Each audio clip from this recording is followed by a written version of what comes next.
बात है, एक बहुत बड़ा नेता एक साधु के छोटे से आश्रम में गया, क्योंकि उसने बहुत सुना था उस साधु के बारे में और उसके मन में आया कि मैं एक बार जाकर के देखता हूं कि लोग इतनी तारीफ क्यों करते हैं उसकी।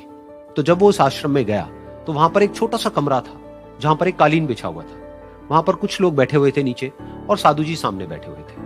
कुछ सवाल जवाब चल रहा था। तो जैसे ही वो अंदर गया, वो अकेला नहीं था, उसके साथ में 4 बॉडीगार्ड्स भी थे और उसको ये आदत थी कि जहां पर भी वो जाता था लोग अपनी जगह से खड़े हो जाते थे, उसकी तरफ देखते थे, हाथ जोड़ते थे, अपना सर झुकाते थे। लेकिन यहां पर ऐसा कुछ भी नहीं हुआ। साधु ने उसकी तरफ देखा तक नहीं, क्योंकि वो साधु किसी के सवाल का जवाब दे रहे थे। लेकिन नेता को इस बात पे गुस्सा आ गया। नेता को लगा कि ये मेरी बेइज्जती है। तो उस नेता ने साधु की बात को बीच में ही काटते हुए थोड़ा गुस्से से कहा, मैं आपसे कुछ कहना चाहता हूं। साधु ने उसकी तरफ देखा और बोले, आप थोड़ी देर रुकिए, पहले मैं इनके सवाल का जवाब दे लूं, उसके बाद में मैं आपसे बात करूंगा। तब तक अगर आप चाहें तो आप बैठ सकते हैं। बस साधु का इतना कहने की देर थी। नेता का चेहरा गुस्से से लाल हो गया और फिर उसने अपना सारा गुस्सा उस साधु के ऊपर निकाल दिया। अभी तक वो नेता बहुत ही तमीज से बात कर रहा था, यानी कि आप कह करके बात कर रहा था। अब वो तू तड़ाक पे उतर आया। नेता ने उस साधु को कहा, तुझे पता भी है मैं कौन हूं और तू किससे बात कर रहा है? साधु ने उसकी तरफ देखा और कहा, मुझे इससे कोई फर्क नहीं पड़ता कि आप कौन हैं, लेकिन आप जो कोई भी है, अगर आप चाहते हैं कि मैं आपके सवाल का जवाब दूं या आपसे बात करूं तो आपको कुछ देर रुकना होगा। और साधु के ये कहते ही नेता गुस्से से पागल हो गया और वहीं सबके सामने चीखने चिल्लाने लग गया, अब मैं तुझे तेरी असली औकात दिखाऊंगा। तूने मुझसे पंगा लेकर के ठीक नहीं किया है। तुझे पता भी है मैं तेरे बारे में क्या सोचता हूं। साधु ने फिर से उसकी तरफ देखा और बड़े ही प्रेम से कहा कि मुझे इससे कोई फर्क नहीं पड़ता है कि आप मेरे बारे में क्या सोचते हैं।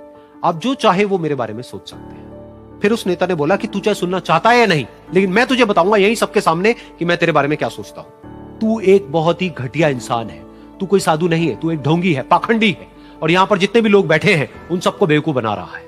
तेरा बस एक ही मकसद है कि इन लोगों की जेब में जितना भी पैसा है वो सब तेरे पास में आ जाए। तू अपने फायदे के लिए इन लोगों का इस्तेमाल कर रहा है और अब मैं तुझे नहीं छोड़ने वाला। तेरा पर्दाफाश करके रहूंगा पूरी दुनिया के सामने।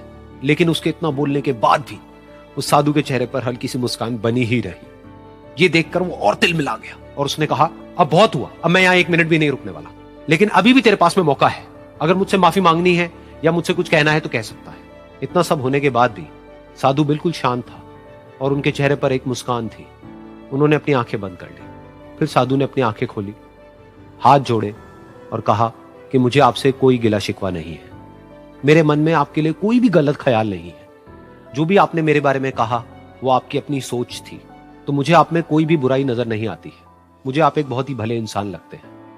और साधु के इतना कहते ही नेताजी का दिमाग 7वें आसमान पर पहुंच गया। उनके चेहरे पर एक अजीब सी खुशी थी, क्योंकि उस साधु ने वो ही कहा जो बाकी सब लोग उस नेता को कहते हैं। और वो खुशी खुशी उस आश्रम से अपने घर की तरफ चला गया और जा करके अपने पिताजी के साथ में बैठ गया।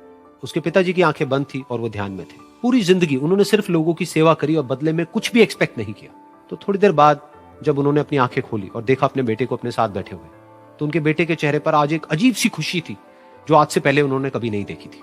फिर उसने एक एक करके सब कुछ बताया कि आज क्या हुआ, किस तरह से वो आश्रम गया, वहां पर क्या हुआ, उसने क्या कहा, उन्होंने क्या कहा। तो जब इसके पिताजी ने पूरी बात सुनी तो थोड़ा सा मुस्कुराए और अपने बेटे को देख करके बोले कि उन्होंने तुम्हारी तारीफ नहीं करी है, क्योंकि उन्होंने वो नहीं कहा कि जो तुम हो, उन्होंने वो कहा कि जो वो खुद है। और तुमने जो भी कुछ उनको कहा वो नहीं कहा कि जो वो है, बल्कि तुमने वो कहा जो तुम खुद हो। यही बात वेदों में भी कही गई है, यथा दृष्टि तथा सृष्टि। ये दुनिया तुम्हें वैसी नहीं दिखती है जैसी कि ये दुनिया है। ये दुनिया तुम्हें वैसी दिखती है जैसे तुम खुद हो। जिसकी नजर जैसी है उसके लिए ये दुनिया वैसी ही है। तो अगर तुम अपनी दुनिया को बदलना चाहते हो तो उसका सिर्फ एक तरीका है, अपनी नजर को बदलो।